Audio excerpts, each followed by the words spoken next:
Lakini eneo la pili, tunajifunza aina za malango,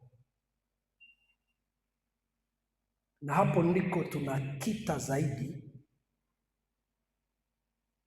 kwa sababu ukifahamu aina za malango itakusaidia kusimama kwa sababu ya yale malango. Nisikilize kwa makini sana.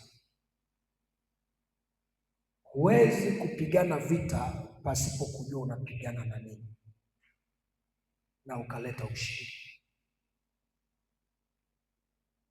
Ni rahisi kushinda vita kama unaelewa target ya vita yako iko wapi. Mfano, kabla sijaendelea, mnakumbuka Elisha baada ya kuachana na Eliya, baada ya Eliya kunyakuliwa, Elisha akafika kwenye mji fulani, na watu wa ule mji wakaanza kupiga kelele wakimwambia Elisha, angalia mbele yako, mji huu ni pazuri kama nini, kama macho yako yanavyoona. Lakini tatizo la mji wetu, watu wanazaliwa mapoozo. Lakini wakamwambia tatizo kubwa ni kwa sababu ya maji tunayokunywa. Hawa watu wanatambua ndani ya haya maji kuna roho ya mapoozo, lakini namna ya kuondoa roho ya mapoozo hawajui namna ya kuiondoa. Sijui kama wanipata vizuri. Kwa hiyo tunachotaka nikupe ni ufahamu namna ya kushughulika na malango, kutambua malango yaliyo mazuri na kutambua malango yasiyo sahihi kwenye maisha yako.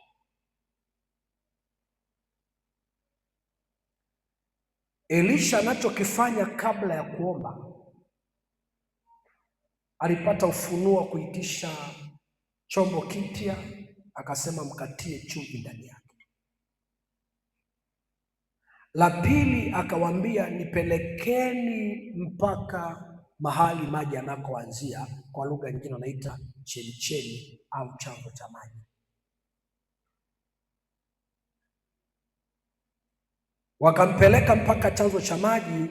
Maandiko yanasema alipofika pale akayatupa ile chumvi, akasema nimeyaponya maji haya, kuanzia leo hakutazaliwa mapoozo tena. Sikiliza vizuri. Watu walitambua haya maji yanaleta mapoozo, lakini namna ya kushughulikia roho iliyo ndani ya maji, hiyo neema walikuwa hawana. Kwa hiyo ni rahisi kuelewa malango, lakini namna ya kushughulikia yale malango inaweza kuwa uifahamu. Okay. Ni rahisi kufahamu tatizo linalosumbua maisha yako, lakini namna ya kulishughulikia lile tatizo ndio linakuwa ngumu kwa wengine. Kwa hiyo ni muhimu kuelewa tatizo na ni muhimu kupata elimu ya kulishughulikia tatizo liweze kukuacha kwenye maisha yako. Ndio sababu pamoja na malango yetu yanatakiwa wazi, lakini lazima tujue aina ya malango yanayopaswa kuwa wazi na aina ya malango yasiyostahili kuwa wazi. Kanisa, tunaelewana? Naomba nirudie. Lazima tuelewe aina ya malango yanayotakiwa kuwa wazi na aina ya malango yasiyotakiwa kuwa wazi, kwa sababu si kila lango linahitajika kuwa wazi, especially kwa mtu ambaye ana uhusiano na Mungu. Sasa tunapozungumza aina za malango, ukishafahamu aina za malango, Roho Mtakatifu atakupa ufahamu kujua hili ni lango la kulifunga na hili ni lango la kulifungua. Okay. Sehemu ya tatu tulisema tutajifunza nini kinachosababisha malango ya mtu yasiwe wazi. Hiyo ni sehemu ya tatu. Nini kinachosababisha malango ya mtu yasiwe wazi? Okay. Namba moja, nikumbushe kwa wale ambao hawakuwepo Jumapili. Tulisema lango tafsiri yake au kazi yake ni kuingiza na kutoa, kwamba kazi ya lango ni kuruhusu kitu kuingia na kuruhusu kitu kitoke.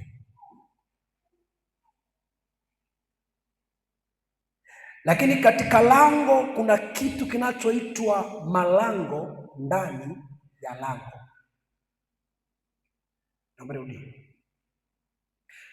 Katika lango kuna kitu kinachoitwa malango ndani ya lango. Niliwapa mfano ya nyumba iliyojengwa, kwamba ndani ya nyumba kuna kitu kinachoitwa lango kuu. Nilikuwa najaribu kufuatilia kwa Kiingereza, imetafsirika lango kuu, ambaye ni gate kubwa. Nikasema lile lango kuu linamruhusu kila mtu kuingia, lakini anapofika kwenye boma kuna lango la nyumba, lile lango haliruhusu kila mtu kuingia. Kuna uwezekano ukagonga geti la mtu akakufungulia mlango akasimama na wewe nje kuongea, asikuruhusu kuingia ndani, lakini umefanikiwa kuingia kwenye geti, lakini ndani hujaruhusiwa.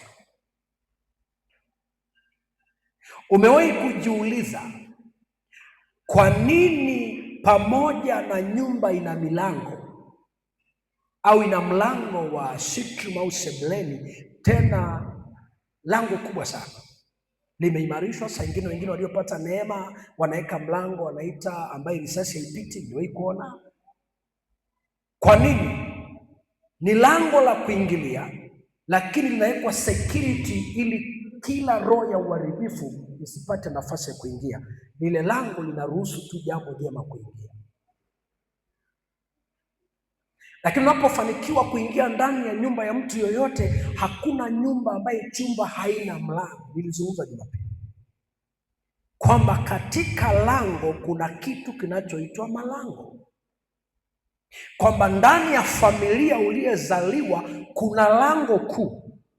Aidha babu yako, mzaa babu yako ni lango kuu la hiyo familia, lakini ndani ya lango kuu ambalo ni babu yako wakazaliwa malango, na haya malango yanarithi kutoka kwenye lango kuu.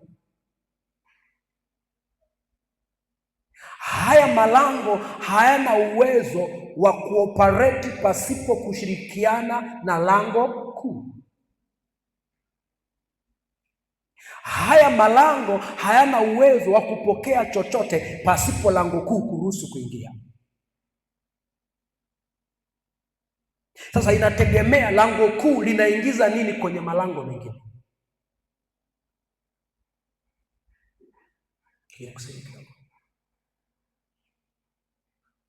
Daudi anamwandikia Sulemani kwa lugha nyepesi. Anamwambia, mwanangu, mjue Mungu wa baba yako. Daudi kama lango kuu la Sulemani anamfundisha Sulemani kitu cha kurithi kwenye maisha yake. Anamwambia mjue Mungu wa baba yako, maana yake anamridhisha lango la Mungu wake. Sasa inaweza kuwa wewe ni lango ndani ya malango, so ina depend unarithi nini kutoka kwenye lango kuu la kweli. Lango kuu limekuridhisha nini?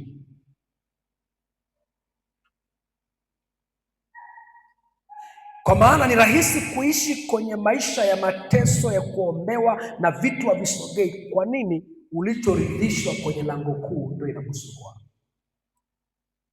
Maana kazi ya lango tulisema kazi yake ni kuingiza na kutoa. Sasa inategemea lango lako linaingiza nini. Okay, hebu tuende kimaandiko. Kitabu cha Isaya mlango wa 60. Isaya mlango wa 60 na mstari wa 11. Tuanze hapo.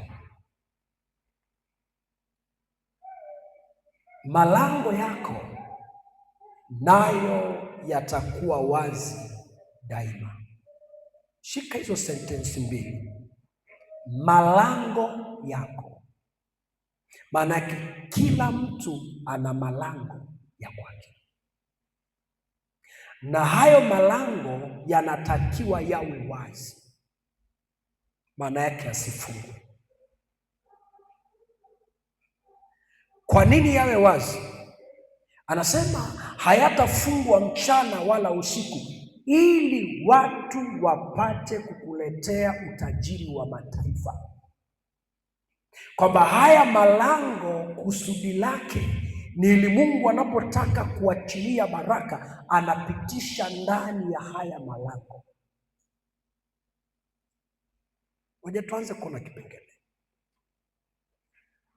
Uzao wa aina yoyote wa mtu yoyote, uzao Biblia inatafsiri kama lango. Yaani mtu yote ambaye amefanikiwa kuwa na mtoto chini ya jua, maana yake ameleta lango chini ya jua. Okay. Sasa anaposema ili wapate kukuletea utajiri wa mataifa, maana yake mtoto wako Mungu anaweza akamtumia kama lango la kusababisha baraka kwenye maisha yako. Mtoto wako Mungu anaweza kumtumia kama lango la kusababisha wewe utoke hatua moja kwenda hatua nyingine. Sasa inategemea lango hili ambalo ni mtoto wako amerithi nini kutoka kwenye lango kuu ambalo ni mama yake au baba yake. Umeanza kunipata vizuri? Narudia tena. Mtoto wako ni lango ambalo Mungu atatumia ili kuhakikisha unatoka step moja kwenda step nyingine. Sasa nini kinachotokea? Inategemea wewe kama baba, kama mama ambaye ndio lango kuu la huyu mtoto, lango hili limerithi nini kutoka kwenye lango kuu? Kama limerithi laana, tegemea lango kuleta laana kwenye maisha yake. Maana maandiko yanasema katika Isaya sura ya 24, alivyo binti ndivyo alivyo mamaye, alivyo kuhani ndivyo alivyo. Maana yake sura ya lango ndiyo sura ya malango. Okay.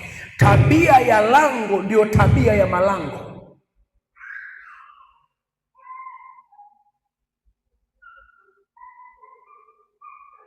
Mungu nisaidie. Anasema ili wapate kukuletea utajiri wa mataifa. Maana yake Mungu ana uwezo wa kutumia uzao wako kusababisha baraka juu ya maisha yako. Na ndio sababu ukisoma kimaandiko, hakuna mahali Ibrahim aliona baraka mpaka amekufa, lakini kwa sababu Mungu alimwahidi zile baraka ambazo leo tunazikiri za Ibrahim, baraka za Ibrahim zilikuja kutokea kupitia malango yake. Lakini yeye kama yeye alikufa, hajaona uzao kama nyota. Hajaona. Hata Isaka anakufa, hajaona ule uzao 100% kama nyota. Lakini anayekuja kuona malango ya Ibrahim ikifanya kazi ni watoto wa Yakobo. Mungu anafuatilia yale malango, kwamba lango la kwanza lilikuwa likifanya nini. Kwa hiyo uzao wa tumbo lako, naomba uelewe, ni lango ambalo Mungu anapitisha neema juu yake. Sasa inategemea wewe kama lango la kwanza umelilisha nini lango lako.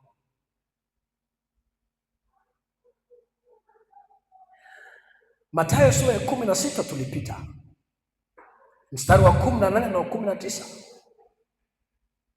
Anasema akamwambia, wewe ndiye Petro, na juu ya mwamba huu nitalijenga kanisa langu, ambalo malango ya kuzimu haitalishinda. Tulichoona kitu cha pili, licha ya kwamba malango yetu yanatakiwa kuwa wazi, lakini kumbe pia kuzimu ina malango.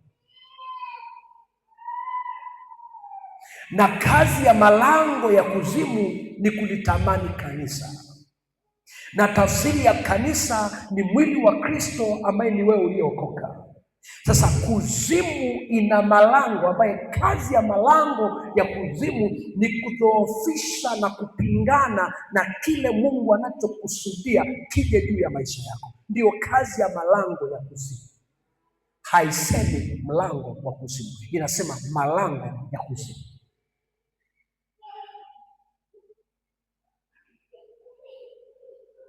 Alafu chini yake anaandika mstari wa 19, nami nitakupa ufunguo wewe, na lolote utakalolifunga duniani litakuwa. Ufunguo ni wa nini? Ukijifunza kibiblia, maana yake hakuna ufunguo pasipo mlango na hakuna mlango pasipo ufunguo. Nisi kama umesoma hapo vizuri. Tafsiri ya ufunguo kibiblia ni mamlaka. Maana yake ukisha kuwa na ufunguo wa mlango wa mtu, unaweza ukafungua kwa wakati wote, kwa saa yoyote. Mungu nisaidie. Hebu tuende kitabu cha Mathayo.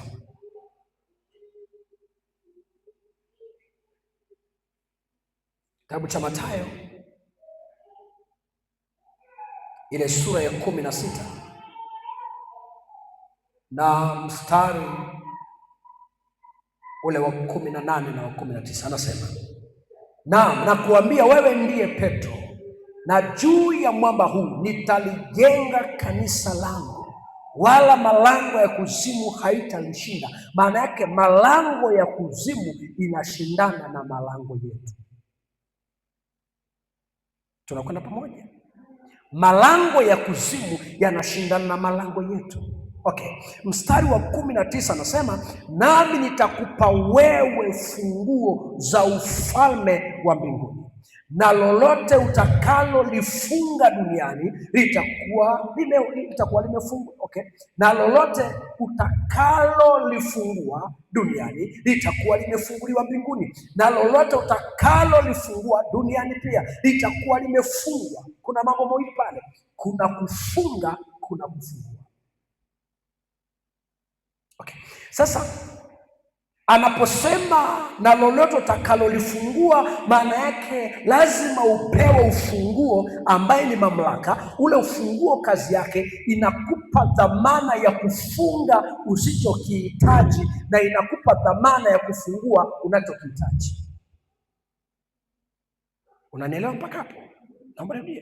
Kwa nini upewe ufunguo? Maana yake unapewa mamlaka inayekuruhusu wewe, ya kwamba ndani yako Mungu ameweka mamlaka ya kwamba unaweza ukaruhusu hiki kitokee na unaweza ukanyima hiki kisitokee. Unaweza ukaruhusu lango hili liwe wazi na unaweza ukalifunga hili wazi. Unapoona lango lolote ambalo linasababisha uharibifu kwenye maisha yako, unaweza ukalifunga hilo lango lisipitishe uharibifu, na unatumia ufunguo ule ule kufungua lango ambalo naliona linaweza likaleta neema kwenye maisha yako. Ndio sababu anasema, nami nitakupa wewe funguo za ufalme wa mbinguni, za ufalme wa mbinguni,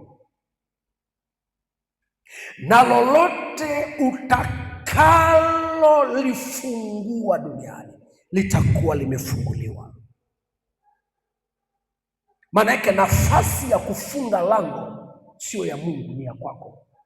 Nafasi ya kufungua lango ni la kwako. Yaani Mungu ameshakupa nafasi, amekupa mamlaka kwamba unaweza ukafunga chochote kinachotokea kwenye maisha yako ambacho ukipendi. Sasa Mungu hawezi kukulazimisha kufunga malango ya kwenu kama utaki. Katika Yohana sura ya 8 mstari wa 31 anasema, Yesu akawaambia baadhi ya Wayahudi waliomwamini, ninyi mkikaa katika neno langu mtakuwa wanafunzi wangu kweli kweli. Tafsiri ya neno ninyi mkikaa, maana yake uwezo na mamlaka na ruhusa ya kukaa kwenye neno ni maamuzi ya mtu. Unaweza ukaamua kukaa kwenye neno, unaweza ukaamua kukaa nje ya neno. Na ndio sababu siku moja nikakwambia swala la kuabudu ni swala la mtu mwenyewe. Anaweza kaamua kuabudu, anaweza akakataa kuabudu. Hasara si yangu, hasara sio ya Mungu, hasara ni ya nafsi yake. Unajua ni upendo tu unatufanya sometime kuwabembeleza watu kuja kanisani, lakini si kanuni ya kibiblia kumbembeleza mtu kuja kanisani. Si kanuni ya Biblia kumwambia mtu kwa nini hujaja. No, ni kanuni ya kibiblia kila mtu kutafuta Mungu wake kwa ajili ya faida yake na watoto wake. Sio kanuni ya Biblia kuanza kukupigia simu kwa nini hujaja. No, kanuni ya Biblia ni kila mtu atakayemwamini asipotee. Yohana sura ya 3:16 anasema akamtoa mwana wa pekee ili kila mwaminie asipotee. Kwa hiyo ni kanuni ya mtu mwenyewe kuamua kuabudu Mungu, ni kanuni ya mtu mwenyewe kuamua kwenda jehanamu ama kwenda mbinguni. Sasa na ujinga watu wakikaa, usipomuuliza anasema hata hawajanitafuta. Sio kusudi la Mungu kukutafuta wewe. Unajua kuna saa nyingine mimi nasoma Biblia nasema kama tungetenda sawasawa na Biblia, saa nyingine mbinguni kuna mtu anaweza asiende. Kwa nini? Kuna namna unataka kuikontrol mbingu kama ni ya kwako tu. Kuna namna unataka kuishi kama vile unataka kuikontrol Biblia wewe, badala ya Biblia kukuongoza wewe, wewe unataka kuiongoza Biblia. Ni kitu ambacho haiwezekani. Unaweza ukakaa kwenye vifungo vya malango, ni kwa sababu hutaki kutoka kwenye vifungo. Si kwamba Mungu amekataa kukufungua, ni kwa sababu wewe hutaki kutoka kwenye malango. Kuna kitu umeking'ang'ania na ukaona ni tabia ya kwenu na ukaiandikia mstari na ukasema hivi ndivyo nilivyo na mtu hawezi kukubadilisha. Ni kweli, hakuna mtu anaweza kukubadilisha kwa sababu umeupigia mstari. Hakuna awezaye kukubadilisha na utaishi ulivyo. Maana Mungu anabadilisha mtu ambaye yuko tayari kubadilishwa. Na ndio sababu maandiko anasema naye akawaponya waliokuwa na utayari wa kupona, wala ambao walikuwa na utayari aliwaacha. Tunakwenda pamoja. Mbingu ni tofauti na unavyofikiri. Kanuni ya Mungu ni tofauti na unavyofikiri. Na ndio sababu Naaman anafika kwa Elisha, anataka kuponywa kwa kanuni zake. Elisha anatoa ripoti, anamwambia mwambieni aende Yordan akajichovya mara 7. Naaman akakasirika, anafiata mizigo, anaondoka. Elisha kutoka ndani anasema ukasirike, uvimbe, unune, nenda, mwenye ugonjwa ni wewe. Shida ni ya nani? Maanake mtu ana tatizo lakini hataki kutoka kwenye tatizo, analeta condition zake. Unajua Naaman anasemaje ukisoma kwenye kitabu cha Wafalme?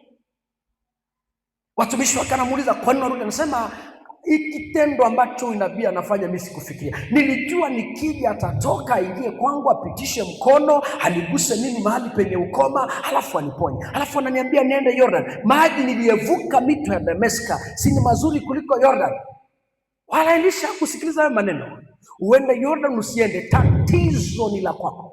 Mimi nimekupa ufunuo vile Mungu alivyonielekeza.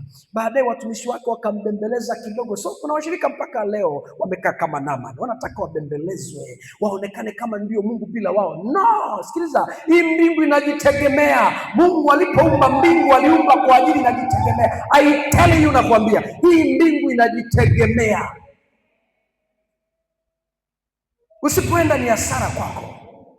Sasa kuna watu wanataka kuleta condition kama vile ya Naaman. Nilifikiri atatoka kwa sababu mimi na fedha, mimi na heshima, alafu aniombee kama watu wengine tofauti, aniombee private kuliko watu wengine, anipitishe penye ukoma. Watumishi wakamwambia, baba, mwenye ukoma ni wewe. Utarudi na ukoma wako ulikotoka. Kama angelikuambia ufanye neno gumu sana usingefanya. Kwani kuna shida gani kuingia kwenye maji mara 7 na ukatoka? Kwani utakuwa Naaman? Maana yake anachotaka ni kuonyesha nini? Kuna watu wako kwenye vifungo lakini hawako tayari kukubali kutoka kwenye vifungo. Wanaleta condition za kutokea kwenye vifungo. So kama unakuwa na taratibu zako, hutatoka kwenye vifungo ulivyo navyo. Utakaa hivyo mpaka Yesu arudi. Miaka yako nenda rudi. Kuna mahali watu walipo, sio hapo Mungu anataka wepo. Wako hapo kwa sababu wametaka wenyewe kuwepo. I don't know kama unanielewa. Kwa hiyo Mungu amekupa mamlaka ya kufungua. Sasa huwezi kupewa ufunguo pasipokuwa kuna mlango wa kufungua na pasipokuwa kuna mlango wa kufunga. Mungu nisaidie watu wakuelewe. Angalia kitabu kile cha Joshua. Tutateremka aina za malango muda sio mrefu. Kitabu cha Joshua ule mlango wa 6. na mstari wa kwanza pengine wa 12, mstari wa pili anasema, Joshua mlango wa 6 mstari wa kwanza, basi Yeriko ulikuwa umefungwa kabisa kwa sababu ya wana wa Israeli, hapana mtu aliyetoka wala hapana mtu aliyeingia. Unaona kazi ya mlango? Kazi yake mlango ni kuruhusu mtu aingie, kazi ya mlango ni kuruhusu mtu atoke. Sikiza vizuri. Sasa nasema Yeriko kulikuwa kumefungwa kabisa. Hili neno kabisa, huyu mwandishi anamaanisha, maana yake imefungwa, hakuna hata upenyo wa kutokea.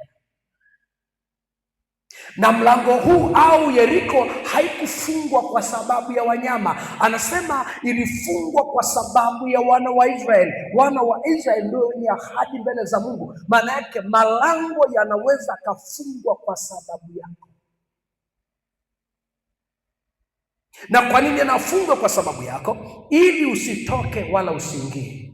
Ukitaka kutoka, malango unakuta yamefungwa kutoke. Saa ingine malango ya uchumi, saa ingine malango ya afya, saa ingine malango ya maombi. Yaani unakuta malango yako yamekuwa mazito, huna namna ya kutoka, ambaye ndio kwenye Isaya anasema malango yako yawe wazi. Sasa naomba upate picha kwenye Joshua sura ya 6 ya kwamba malango yana uwezekano ya kufungwa kabisa. Anasema hapana mtu aliyetoka wala hapana mtu aliyeingia. Mungu alipoona malango ya wana wa Israeli yamefungwa, hakuna mtu anayetoka, maana yake hakuna mtu anayeinuka kwenye maisha yake. Maandiko yanasema Mungu akaamua kumtumia Joshua, akampa utaratibu namna ya kufungua yale malango. Akamwambia, chukua wana kondoo pembe 7, wana kondoo waume, chukua tarumbeta kadhaa. Mungu akampa maelekezo, akamwambia mtakwenda mtaizunguka ukuta wa Yeriko mara 7, siku 7.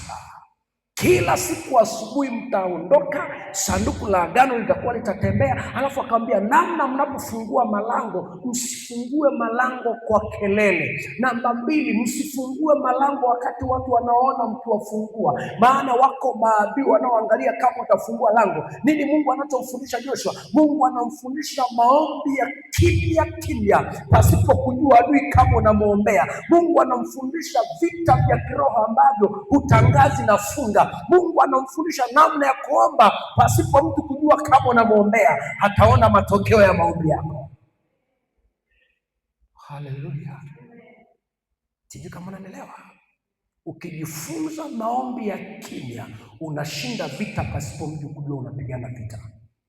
Akaambia siku ya kwanza mtaamka asubuhi na mapema, mtazunguka mnanong'ona tu kwa maneno yenu, mtazunguka, alafu mtakuja mtaweka sanduku la agano mahali. Alafu mtaamka siku ya pili hivyo hivyo, na siku ya tatu hivyo hivyo, na siku ya 4. Alafu akampa taratibu, akamwambia siku ya 7 mtazunguka mara 7, na inapofika ile ya 7 mtapiga kelele. Kwa hiyo maadui waliofunga malango wanashtuka, kelele, wanafikiri ni ya siku hiyo, kumbe kelele imeshatimia siku 6. Wanaposikia kelele wanajua maombi ni ya siku hiyo, kama maombi yamekuwa siku 6. Wanaposikia kelele wanashtuka kama vile ndio wamekuja, kumbe vita vimepigana siku 6. Hiyo siku ya 7 maandiko yanasema ni siku ya ushindi. Haleluya. Acha unafunga siku moja unaanza kupiga debe, kijiji chote kinajua kumefunga. Akamwambia siku ya 7 mtazunguka tena, mtazunguka mara 7. Ya kwanza msiongee, ya pili msiongee, ya tatu msiongee, ya 4 msiongee, ya 5, ya 6, lakini ya 7 pigeni kelele. Swali langu ni hili, unafikiri huu ulikuwa ni ukuta wa kawaida? Fungeni miaka 20, miaka 30, kama hii nyumba itaanguka kwa maombi, haiwezi. Lakini ule ulikuwa ni ukuta uliofunga maisha yao katika ulimwengu wa roho. Ilihitaji maombi ya ulimwengu wa kiroho. Anazungumzia vifungo. Kwa ninapozungumza malango, ninazungumza malango yaliyo katika ulimwengu wa kiroho, yaliyokuzuia wewe usitoke wala usiingie. Maana kazi ya malango ni kukufanya wewe uingie, ni kukufanya wewe urudi. Haleluya. Angalia kitabu cha Mwanzo sura ya 22. Mwanzo sura ya 22. na tutafika tunakotaka. Mwanzo sura 22 na mstari wa 17. Lakini anza 16. 17 sema, akasema nimeapa kwa nafsi yangu, asema Bwana, kwa kuwa umetenda neno hili, wala hukunizuilia mwana wa pekee. Ibrahimu hakujua kama sadaka inafungua malango, hakujua, ila alipata ufunuo baada ya kufanya. Sikiliza mpendwa, saa ingine unapoacha kutoa sadaka, maana yake unafunga malango yako. Acha nifundishe kidogo hapo. Sadaka kazi yake ni kufungua malango yaliyofungwa, usiweza kufungua kwa namna nyingine. Kuna maombi saa ingine huwezi kuomba, lakini sadaka yako inaweza kuamuru ile malango ifunguke. Sikiliza vizuri. Wakati Ibrahimu anamtoa mwana wa pekee, Mungu alitaka kufungua lango la baraka juu ya Ibrahimu, na atakayesababisha lango lifunguke ni sadaka ya pekee. Anapozungumza sadaka ya pekee, tafsiri yake haimaanishi ni mtoto peke yake. Sadaka ya pekee maana yake ni kitu kilichoko ndani ya maisha yako ambao saa ingine umeweka tegemeo ndani yake. Sadaka ya pekee ni kile kilichokubakia, huna mbadala, ndio inaitwa sadaka ya pekee. Tunakwenda pamoja? Sasa Mungu anapomwambia nipe sadaka mwana umpendaye, hakujua Mungu anatengeneza nini. Kumbe kupitia sadaka lango linakwenda kufunguka ambalo lilikuwa limefungwa. Sikiliza vizuri, anasema nimeapa kwa nafsi yangu, asema Bwana, kwa kuwa umetenda neno hili, wala hukunizuilia mwana wa pekee. Maana yake unaweza ukazuia sadaka, kumbe unazuia lango lako kufunguka. Niwasaidie wala wanaozuia sadaka. Kuzuia sadaka sio mimi kuwa tajiri, ni wewe kuwa maskini. Anasema wala hukunizuilia mwana. Maana yake Ibrahimu alikuwa na uwezo wa kumzuia mtoto wake asitolee kama sadaka, lakini Mungu aliachilia neema ndani yake ya kutokujua. Okay, baada ya kumtoa Isaka nini kitaendelea? Hakutaka kujua hicho. Sikiliza vizuri, mstari wa 17 anasema katika kukubariki lango linafunguka sasa. Katika kukubariki nitakubariki, na katika kukuzidisha nitakuzidisha, na uzao wako kama nyota za mbinguni na kama mchanga ulioko pwani, na uzao wako utamiliki malango wa adui zao. Kitu kidogo sana ilifungua malango, kitu kidogo sana. Sikiliza vizuri. Kwa nini andiko halianzi katika kukubariki nitakubariki, alafu Mungu azungumze naye maneno ya baraka, alafu sasa amwambie nenda katoe? Unajua nini? Ataenda kutoa kwa sababu anajua atabarikiwa, lakini Mungu anamwambia atoe kabla ya tamko la baraka, ili baada ya kutoa ndipo baraka zifuate. Tatizo la watu, wanataka tamko la baraka kabla ya kutoa. Toa ndipo tamko la baraka lije. Sijui kama hujanielewa, utanielewa siku nyingine tu. Huwezi kutamkiwa baraka kabla ya kutoa. Ukitaka kujua anachosema, soma kitabu kile cha Mwanzo sura 27. Isaka anamuita mtoto wake Esau, anamwambia sikiliza, karibia mimi nakufa, na kwa sababu nakufa, nenda, nataka nikubariki, lakini nenda kawinde kwanza, uniletee mawindo, nikishakula nikishiba nikutamkie baraka. Maana yake sina baraka za kukutamkia kabla sijala. Achana na maandiko yako ya kutaka kubarikiwa kabla hujatoa. Haleluya. Sikiliza vizuri, anasema na katika kukubariki nitakubariki, na katika kukuzidisha nitakuzidisha, na uzao wako, nataka ule neno, watamiliki malango wa adui zao. Kwa hiyo kuna malango ambayo maadui wanazo, lakini ndani ya yale malango Mungu anataka kupitisha baraka zetu. Sasa kama hatuna namna ya kufungua ile baraka, maana kumbuka pale anasema nitakupa funguo, na lolote utakalolifunga litakuwa limefungwa. Na hapa anasema nimekuambia sadaka ni ufunguo mojawapo ya kufungua lango ambalo limefungwa. Angalia tena kitabu cha Mwanzo sura 24, utaona hichi kitu. Sura ya 24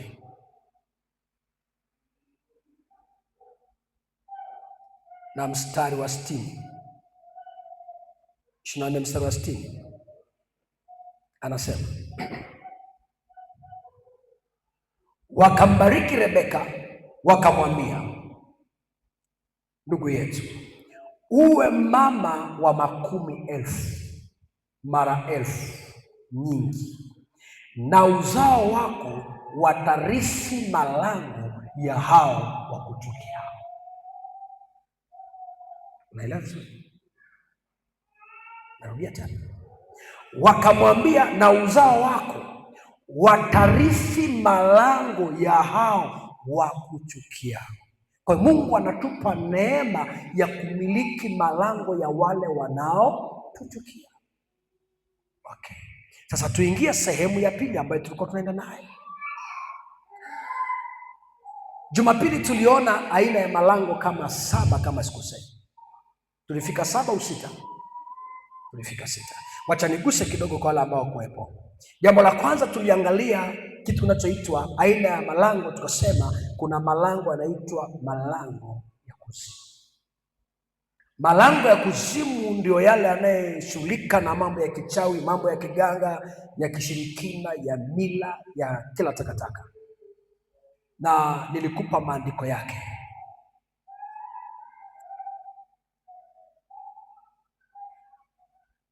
Lakini la pili tuliangalia pia malango ya nini?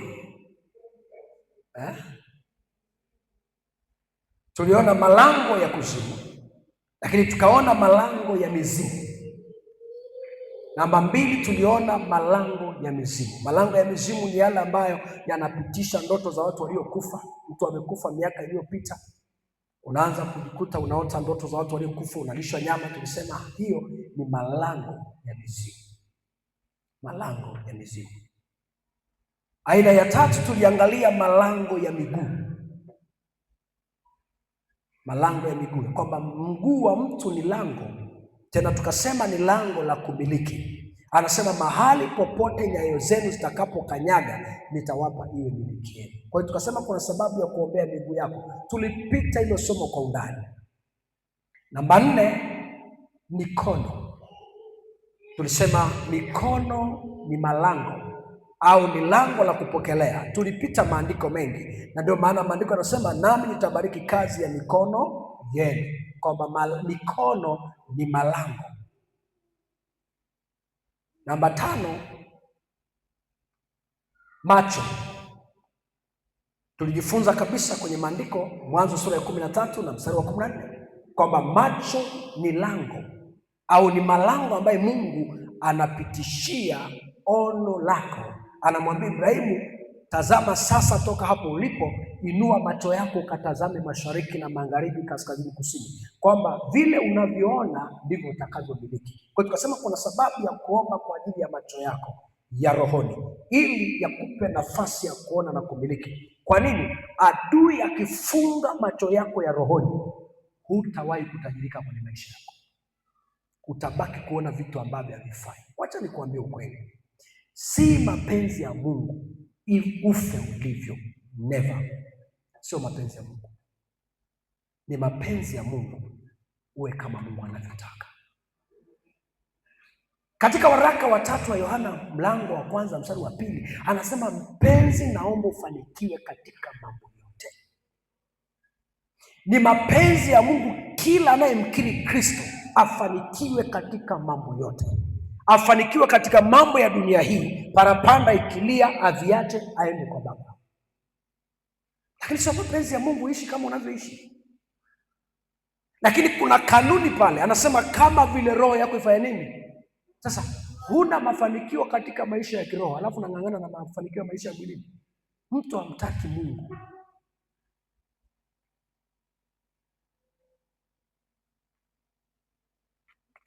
Aina ya 6, kitovu.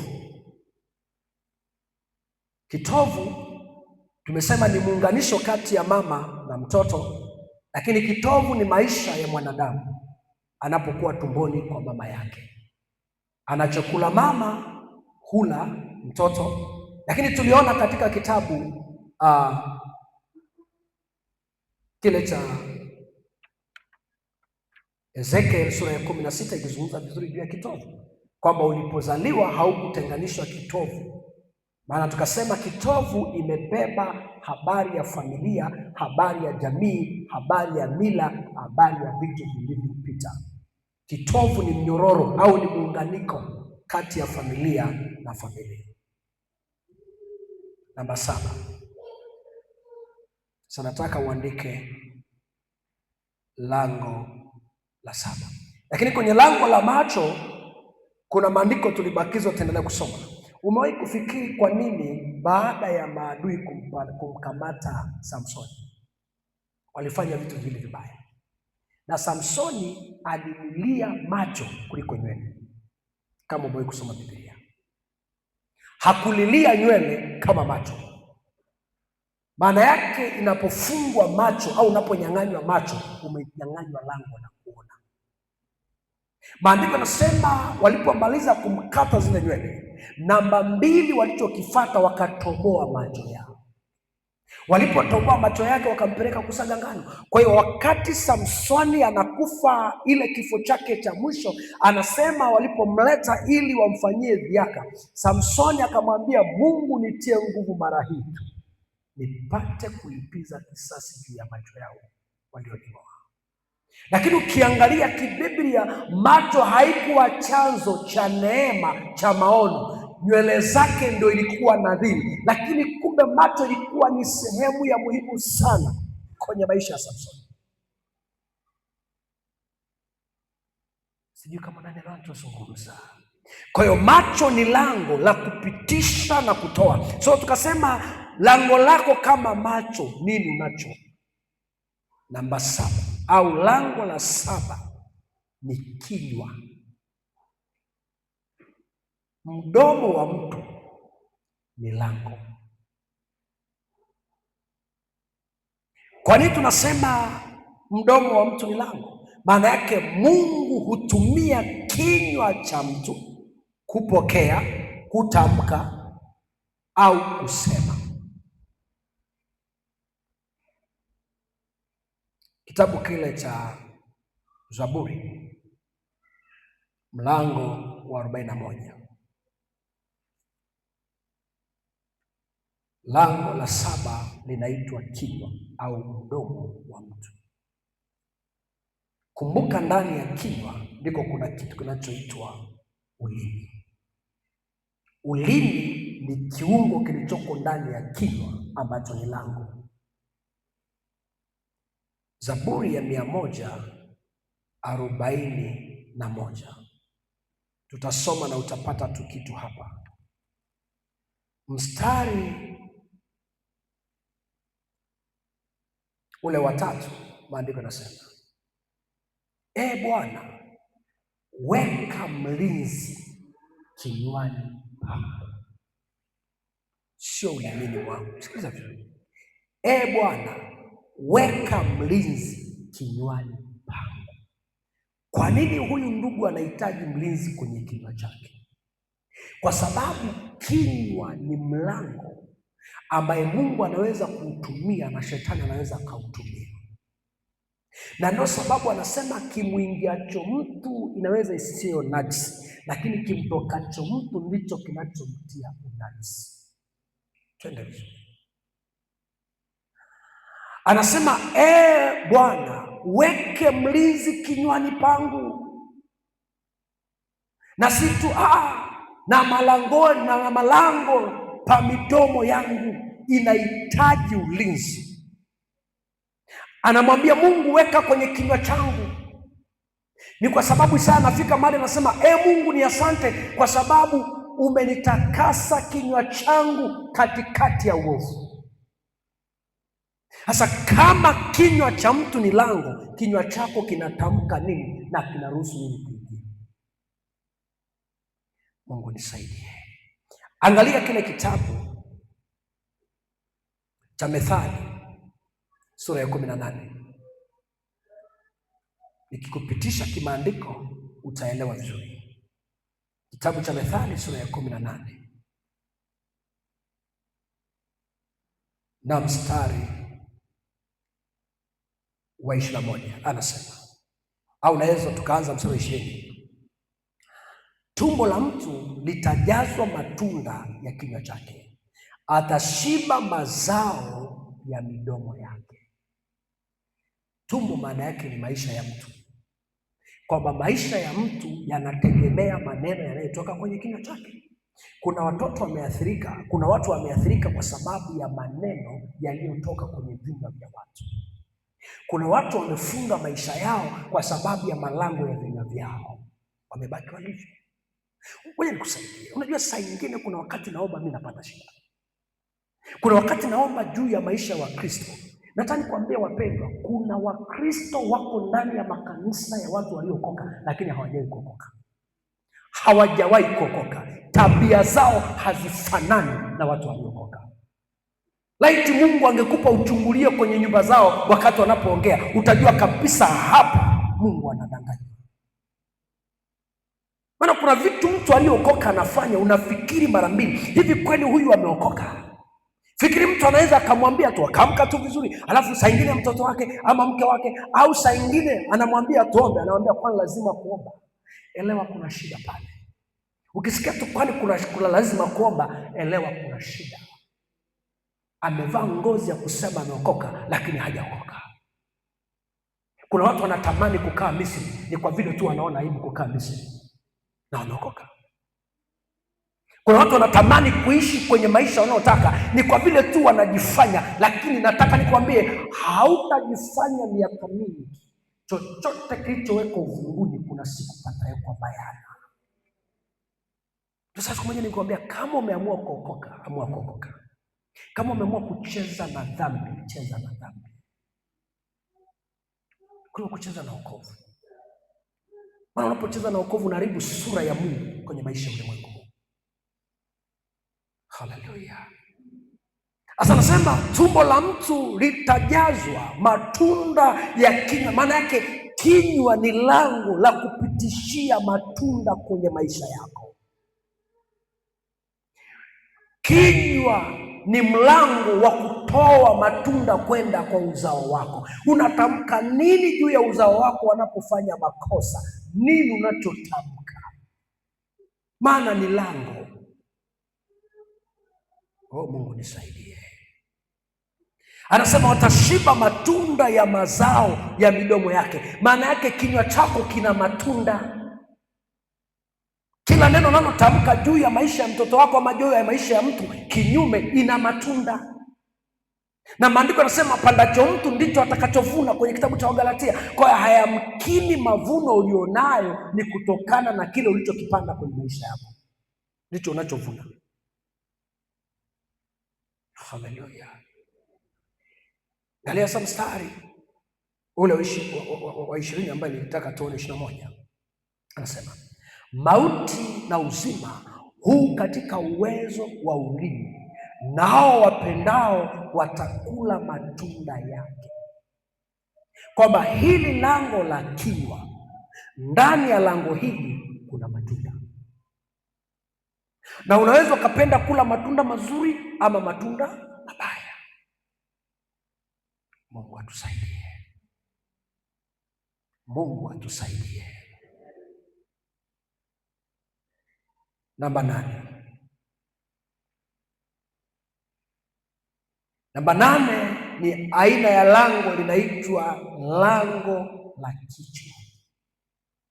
Tulishajifunza juu ya kinywa, lakini sasa tunaingia kitu kinachoitwa kichwa. Kichwa cha mtu yoyote ni lango. Kichwa cha mtu yoyote ni lango. Umewahi kujiuliza kwa nini wachawi wanachukua nywele wanapeleka wapi? Maana yake wanataka kupambana na ufahamu wako, wanataka kufunga malango yako. Na ukumbuke kibinadamu tu kabisa, malango yote yale 5 ambayo mwanadamu anayo imeshikiliwa na ufahamu wa mwanadamu. Sasa kichwa cha mtu inatambulika kibiblia kama lango, na ndio sababu maandiko yanasema mtaweka mikono juu yao, alafu wanapokea baraka kupitia kwenye vinywa vyao.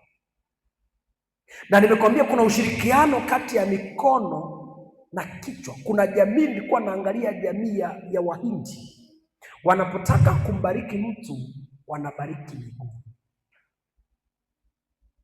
Tunakwenda pamoja? Lakini kuna jamii nyingine wanapotaka kumbariki mtu wanatumia mikono. Lakini jamii kubwa, sehemu ya watu wanapomtamkia mtu baraka wanamwekelea mikono kichwani, kwa sababu kichwa ni lango.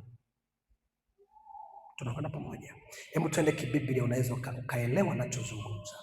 Angalia kile kitabu cha Timotheo au kitabu cha Kumbukumbu la Torati sura 28. Kumbukumbu la Torati sura 28.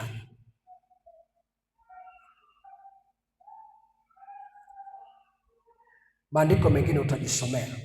Kumbukumbu la Torati sura 28 mstari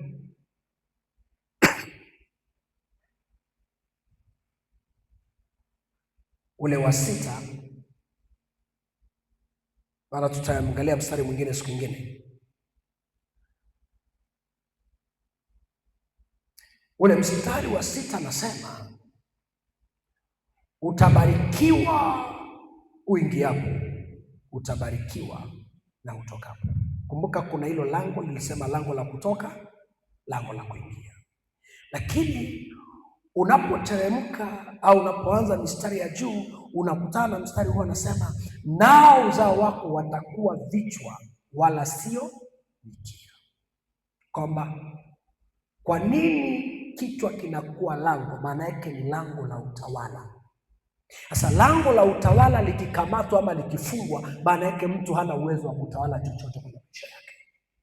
Okay. Angalia Zaburi ile sura ya 23. Zaburi ile sura ya 23. Zaburi sura ya 23. Mstari ule wa 5. Anasema, uandaa meza mbele yangu machoni pa watesi wangu, umenipaka mafuta kichwani pangu, na kikombe changu kinafurika. Kwa nini usipakwe mafuta mahali pengine? Anasema umenipaka mafuta kichwani pangu. Maana yake kichwa ni lango la kuinuliwa, kichwa ni lango la kutawala, kichwa ni lango la kupokea kile ambacho Mungu anataka upokee. Ndio sababu nilikuonesha Jumapili, kwa tamaduni ya Wamasai si kila mtu leo anapewa kichwa, na watu wengine wakaona kama watoto wana kiburi. Sio kila mtu akupewa kichwa, kwa sababu kichwa ni lango, ni mahali pa kuketishia, ni mahali pa kutamkia maneno.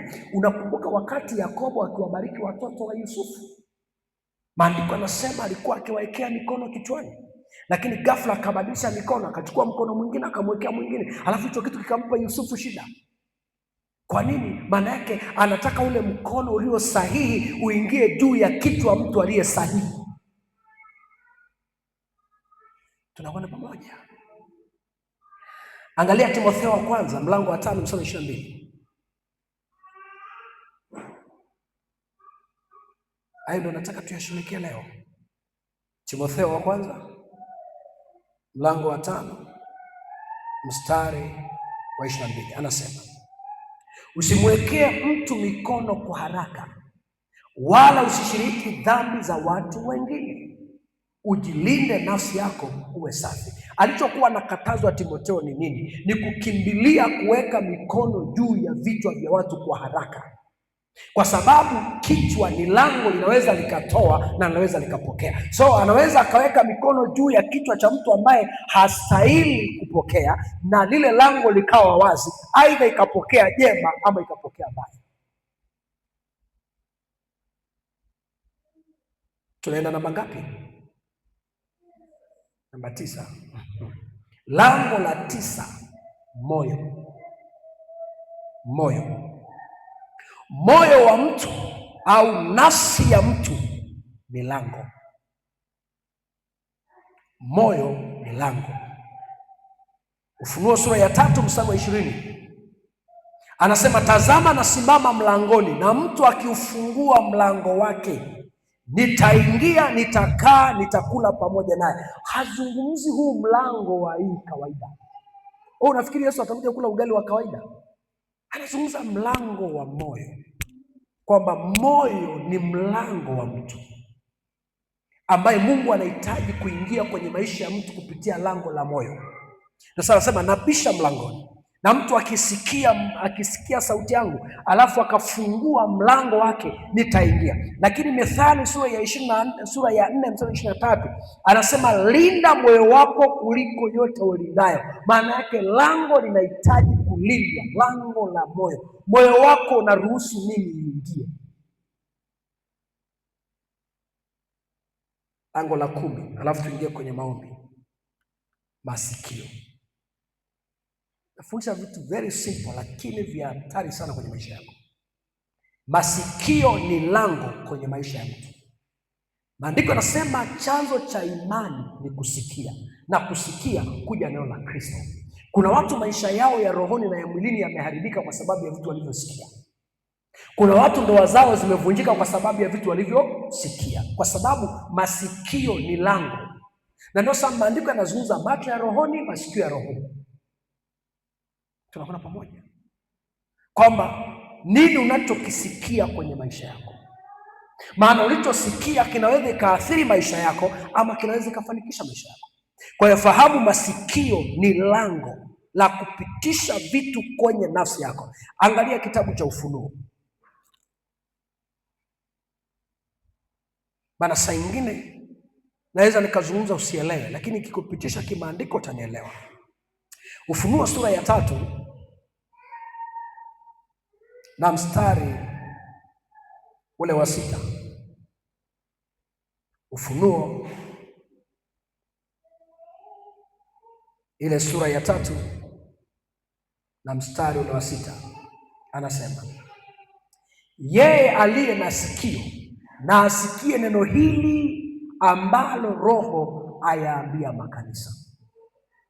Kama sikio ni lango, maana yake sikio la mtu likifungwa kwenye ulimwengu wa roho, hana chochote atakachokisikia kwenye maisha yake kitakachomsaidia kwenye maisha yake, kwa sababu sikio ni lango. Siku moja nilienda kwenye shule moja, kipindi ya miaka ya nyuma, nakumbuka ilikuwa ni miaka ya 94, nilikuwa nafundisha vipindi vya dini shuleni. Alafu nikashangaa Roho Mtakatifu ananiongoza kuombea vitu vitatu. Miaka hiyo hata swala la ukombozi sana nilikuwa sifahamu. Mungu akaniambia omba kwa ajili ya wanafunzi ambaye masikio yao yamezibwa kutokuelewa. Alafu omba kwa ajili ya wanafunzi ambaye vichwa vyao vimetiwa roho ya ubumbuazi, yaani hawaelewi chochote wanachofundishwa darasani. Alafu omba kwa ajili ya wanafunzi ambao wamefungwa macho yao. Wanafunzi akiangalia, kuna wanafunzi wengi ambao hata mimi nimesoma nao, wengine wameacha shule si kwa sababu wanataka kuacha, wamefika mahali wakawa hawaoni madaftari. Anasema mwanafunzi anasema nikisoma machozi yanatoka. Maana yake imefungwa lango la kuona, asiendelee na elimu.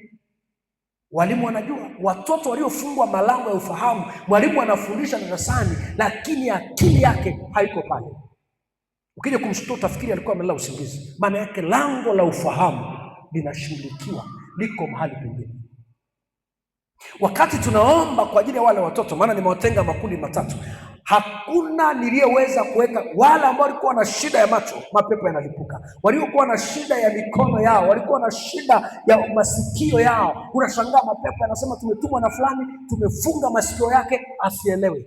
Kwa hiyo mtoto anasema napoingia darasani nakuta mimi sisikii, nasikia makelele, tunasikia makelele tu yanaongea, lakini sasa hamwambie nani, maana anayeishi naye hata ufahamu wa kiroho hana.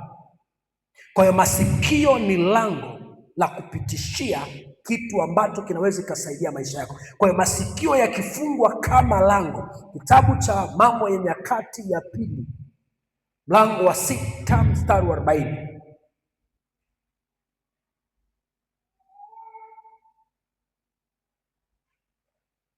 Namba 11 wakati tunasimama.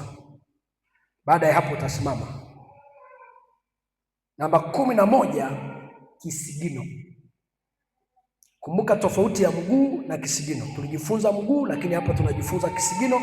Tofautisha nyayo na kisigino, ni vitu vitatu tofauti. Ndio sababu imeandikwa nyayo, ikaandikwa mguu, ikaandikwa kisigino. Kwa tafsiri ya kawaida, kisigino ni eneo la muhimu sana kwenye maisha ya mwanadamu. ni eneo lenye uwezo wa kuhisi maumivu mapema kibinadamu. Kisigino ni eneo la muhimu katika maisha ya mwanadamu, lakini kisigino ni eneo ambalo linaweza kuhisi maumivu haraka. Lakini katika ulimwengu wa roho, kisigino ni eneo la utawala. Kisigino ni eneo la nafasi. Tunapozungumza kisigino katika ulimwengu wa roho, tunazungumzia utawala, tunazungumzia nafasi. Sasa ukishikwa kisigino, kumbuka umeshikwa lango. Tutaenda kibiblia kidogo, ina milango mingi, lakini tuangalie vichache. Angalia kitabu cha Mwanzo sura ya 3. Kitabu cha Mwanzo sura ya 3 mstari wa 15. Mstari wa 15 anasema, nami nitaweka uadui kati yako na huyo mwanamke, na kati ya uzao wako na uzao wake.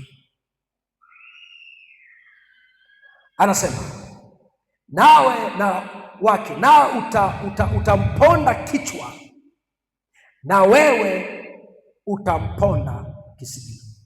Hapa nazungumza vitu viwili, kwamba uzao wa mwanamke utamponda shetani kichwa, lakini uzao wa nyoka utashughulika na kisigino. Unaona vitu viwili tofauti, kwamba adui, kwa nini Mungu anampa nafasi? Hamwambii utashughulika na mguu, anasema yeye atakuponda kichwa aidha kupitia kisigino chake, na kwa sababu kisigino ni lango la kumiliki na kutawala, utamponda hicho kisigino. Maana yake hiyo kisigino ni lango. Kwa nini asemi utamponda sehemu nyingine? Iko maandiko, lazima uangalie vizuri, kwamba yeye atakuponda kichwa, lakini wewe utamponda kisigino. Kisigino ni lango. Twende tutanielewa taratibu. Mwanzo 25, Mwanzo sura ya 25 mstari, Mwanzo 25 na mstari wa 25 na wa 26. Sio nataka vitu kimaandiko. Shina nasema siku zake za kuzaa zilipotimia, tazama mapacha walikuwemo tumboni mwake. Wa kwanza akatoka, mstari 25, naye alikuwa mwekundu mwili wote kama vazi la nywele. Akamuita jina lake Esau. Wa kwanza kutoka ni nani? Twende vizuri, ni Esau. Kwa hiyo akaitwa jina lake Esau. Tafsiri ya neno Esau alipewa, aliitwa Edomu. Edomu maana yake nalizimia. Tuachane na majina. Mstari wa 26 anasema, baadaye ndugu yake akatoka na mkono wake umemshika Esau kisigino. Hutoki, humiliki, hutawahi kuwa mkubwa, lazima unitumikie. Unaona vita vilivyokuwa ndani tumboni. Sasa kwa nini anatoka? Kwa nini asimshike mguu? Anamshika kisigino. Fikiri sigino inashikanaje? Unawezaje ukashika kisigino? Piga tu picha ya kawaida. Kisigino kinateleza katika kushika. Naona preza anajaribu kushika. Jaribu tu kushika kisigino kama kisigino. Sikiliza vizuri. Ndugu yake akatoka, naye alikuwa amemshika Esau kisigino, akaitwa jina lake Yakobo, mdanganyifu. Maana yake tangu tumboni unadanganya wewe ndio mkubwa wakati, lakini vita yangu na nini nachotaka mimi. Kwa nini amshike kisigino? Maana yake kisigino ni lango. Anamnyang'anya mwenzake mamlaka toka tumboni. Akatoka naye amemshika, naye akamwita jina yake, akamwita jina lake Yakobo. Isaka alikuwa mwenye miaka, achana na hiyo kisigino. My God, my Lord. Angalia kile kitabu cha Hosea, mlango, unaweza ukaandika tu Hosea mlango wa 12, lakini tuangalie kitabu cha Ayubu mlango wa 18. Sometime unaweza ukanisaidia kusoma. Kama kuna mtu anasoma Hosea 12:2-4. Hosea 12 mstari wa 2 na 4.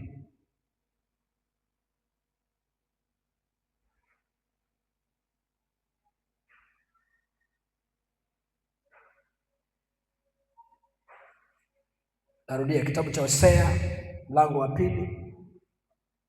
12 mstari wa 2 na mstari ule wa 4. Hii ni muhimu sana ukaelewa.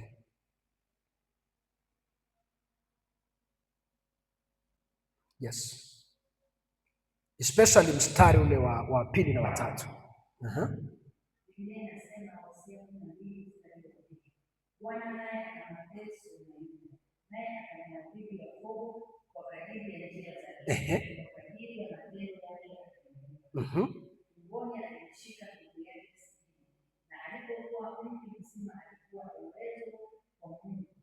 Basi unasikia vizuri kwamba Yakobo kumshika ndugu yake kisigino haikuwa tu kusudi la Mungu.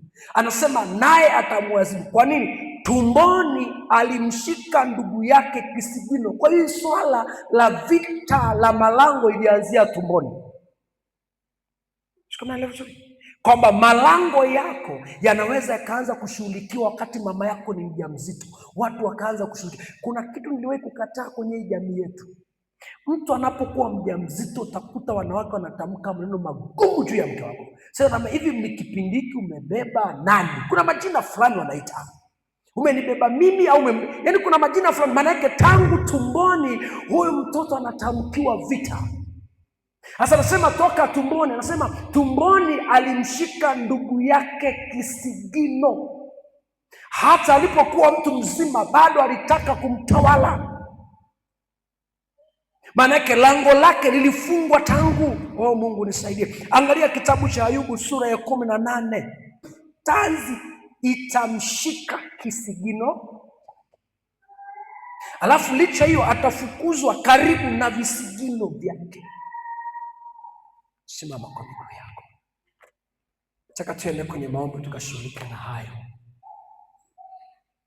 Orapakasheketea.